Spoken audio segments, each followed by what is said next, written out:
Bismillahirrahmanirrahim. Assalamualaikum warahmatullahi wabarakatuh. Alhamdulillahi rabbil alamin. Assalatu wassalamu ala nabiyyina Muhammadin wa ala alihi wa sahbihi wa man tabi'ahum bi ihsanin ila yaumiddin. Amma ba'. Siswa-siswa dimanapun kalian berada, yang semoga dirahmati Allah Subhanahu wa ta'ala. Pertama-tama marilah kita panjatkan puja dan puji syukur kita kehadirat Allah Subhanahu wa taala yang mana masih memberikan kita kenikmatan sehingga kita masih bisa diperkenankan untuk belajar dan terus belajar untuk mengetahui, untuk mempelajari ilmu-ilmu Al-Qur'an. Kemudian salawat dan salam semoga tercurah dan terlimpah kepada Nabi kita Nabi Muhammad sallallahu alaihi wasallam beserta para sahabat-sahabatnya, para tabi'in, para tabi'ut tabi'in hingga generasi yang tetap memegang sunnah-sunnahnya. Oke, siswa-siswa dimanapun kalian berada yang semoga dirahmati Allah Subhanahu wa taala, pada kali ini kita akan belajar tentang atau sekarang kita membuka pada bab memperindah bacaan Al-Quran dengan tajwid. Ya, bisa kalian buka di buku Quran hadis kita. Nah, di bab ini kita akan mempelajari hukum bacaan mat.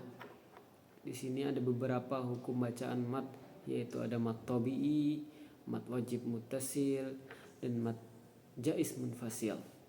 Sebenarnya mat jaiz atau mat tabi'i itu banyak cabangnya. Mat itu banyak cabangnya.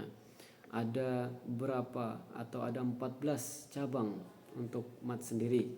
Namun mat ini sendiri terbagi menjadi dua untuk garis besarnya, yaitu mat tabi'i kemudian mat far'i. Nah, oke.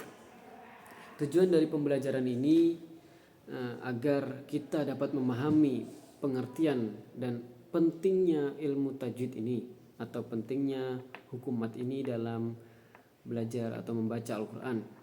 Kemudian kita untuk mengetahui atau untuk mengenal jenis-jenis mat tabi'i. Ada mat tabi'i, ada mat wajib, ada mat jaiz untuk pada pertemuan kali ini. Nah, kemudian kita akan mencontohkan juga apa saja yang ada di dalam Al-Quran. Oke.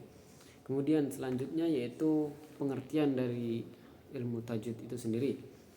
Ilmu tajwid adalah ilmu yang mempelajari sebagaimana untuk mempelajari cara membaca Al-Quran dengan baik dan benar sesuai dengan makhraj atau sesuai dengan makharijul huruf, tempat keluarnya huruf-huruf dalam mulut kita, dan sifat-sifat huruf itu sendiri. Kemudian tujuannya yaitu untuk salah satunya yaitu memperindah bacaan Al-Quran. Memperindah di sini bukan hanya untuk memperbagus suara atau nada, tetapi untuk memperbagus kaidah-kaidah yang harus kita sesuaikan untuk untuk benar bacaan kita. Nah, kemudian menjaga keaslian bacaan Al-Quran seperti yang diajarkan oleh Nabi SAW. Dengan kita membaca sesuai dengan kaidah tajwid, maka kita akan menjaga keaslian bacaan Al-Quran yang dicontohkan oleh Nabi SAW.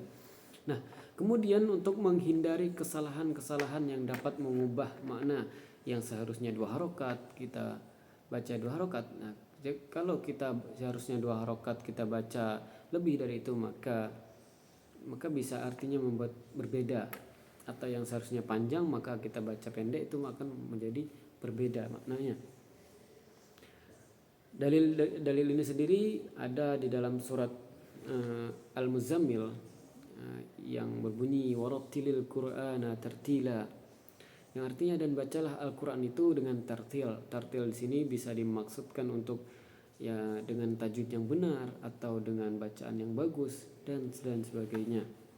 Oke, kita masuk ke pembahasan yaitu mat tabi'i. Mat tabi'i sendiri adalah mat asli mat asli atau bisa disebut mat tobi tadi. Mat tobi adalah bacaan mat yang terjadi secara alami, jadi tidak ada sebab khusus, entah itu ditambah huruf hamzah atau yang lain. Nah, mat ini ada beberapa huruf. Yang pertama ada alif, kemudian ada waw dan ya atau bisa disebut dengan awaya. Nah, huruf-huruf ini jika bertemu, misal ada fathah bertemu dengan alif, maka dibaca panjang 2 harokat. Kemudian ada kasrah, kemudian diikuti ya sukun, maka dibaca panjang 2 harokat. Kemudian atau dhammah bertemu dengan waw, maka dibaca panjang 2 harokat. Oke. Contoh dari huruf yang pertama, huruf alif, misal iyyaka na'budu wa iyyaka nasta'in. Nah, di sini ada iyyaka, huruf ya itu bertemu, ya fathah bertemu dengan alif, maka dibaca panjang 2 harokat. Coba kita contoh yang lain. Ada huruf waw. Huruf waw itu ketika ada dhammah bertemu dengan waw. Contoh, a'udzu billahi minasyaitonir rajim. Nah, sini ada a'udzu. Nah, ain berharokat dhammah, kemudian diikuti dengan waw sukun, maka itu dinamakan mat tabi'i, kepanjangnya 2 harokat. Nah, kemudian selanjutnya yaitu mat wajib mutasil. Nah, mat wajib mutasil ini adalah salah satu cabang dari mat far'i. Nah, jadi tadi ada mat tabi'i dan mat far'i.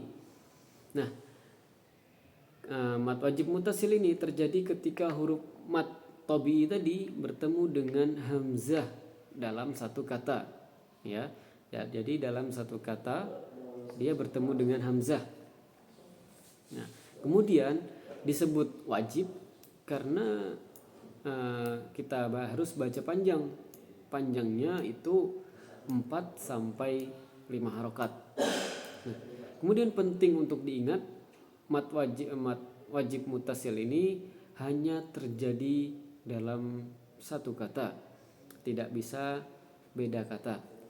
Kemudian harus dibaca panjang dengan jelas sesuai dengan panjang yang ditentukan. Contoh ya, wa wajadaka ai. Nah, itu ai aslinya mat tabi'i, kemudian karena di depannya ada hamzah, maka dibaca panjang 4 atau 5 harokat. Nah, ada mat tabi'i tadi bertemu dengan huruf hamzah yang berharokat kasrah, wa wajadaka ai, ya, bisa kalian pahami. Kemudian kita masuk ke mat jaiz munfasil. Nah, kalau tadi mat wajib, sekarang mat jaiz. Nah, apabila ada mat tabi'i yang bertempat di akhir kata, jadi dia mat jaiz ini itu di akhir kata atau dia menjadi 2 kata. Jadi ketika tadi kan dalam satu kata yang sama, ini dalam kata yang berbeda. Jadi ketika ada mat tabi'i bertemu dengan hamzah dalam 2 kata. Nah, tidak ada yang memisahkan antara mat dan hamzah tersebut, maka itu disebut mat jaiz munfasil. Panjangnya bisa 2, 4 sampai 5 harokat. Hukum mat bertemu dengan hamzah di kata berikutnya. Nah, penting untuk diingat dengan mat ini, mat wajib munfasil maka berarti terpisah dari kata, karena hamzah yang berada di kata berikutnya. Jadi ini ada mat tabi'i, kemudian ini kata baru. Nah, ada hamzah di sininya. Kemudian panjangnya harus konsisten. Misal kita membaca sebuah surat, ketika kita bertemu dengan mad jaiz munfasil ini kita harus memanjangkannya konsisten. Di depan kita misal 5 harokat ya seterusnya kita harus membaca sampai 5 harokat, begitu anak-anak. Nah oke, contohnya kita bisa ambil di surat Kautsar. Inna a'tainakal kautsar. Nah, inna di sini dia dalam satu kata, a'taina dalam satu kata, maka dia terpisah innanya dengan a'taina itu satu kata. Maka inna itu sendiri pertama aslinya matobi, dikarenakan ada a'taina, ada huruf hamzah di depannya, tetapi dengan beda kata, maka ini disebut mad jaiz munfasil. Oke. Begitu untuk jadi kesimpulannya untuk mat ini atau ilmu tajwid ini memperbagus atau memperindah atau memperbaiki bacaan kita yang seharusnya kita kalau tidak belajar matobi ini kita tidak tahu berapa panjangnya. Nah, dengan ilmu tajwid ini atau di ilmu Quran hadis ini kita mengetahui panjang-panjang dari saat kita membaca Al-Quran. Ya, tadi ada 3 jenis mat yang kita bahas, yaitu ada mat tabi'i, kemudian ada mat wajib mutasil, dan yang ketiga ada mat jaiz munfasil. Ini semua itu merupakan cabang-cabang dari hukum mat sendiri. Hukum mat sendiri tadi ada 14 dan mungkin kita akan mempelajarinya di pertemuan yang akan datang. Barangkali hanya ini yang dapat Bapak sampaikan kepada kalian semua. Semoga kita semua bisa lebih mengetahui ilmu tajwid, bisa memahami ilmu tajwid dan bisa mempraktekkannya langsung di saat kita membaca Al-Quran atau menghafalnya. Oke, begitu anak-anak, semoga bermanfaat. Bapak akhiri, assalamualaikum warahmatullahi wabarakatuh.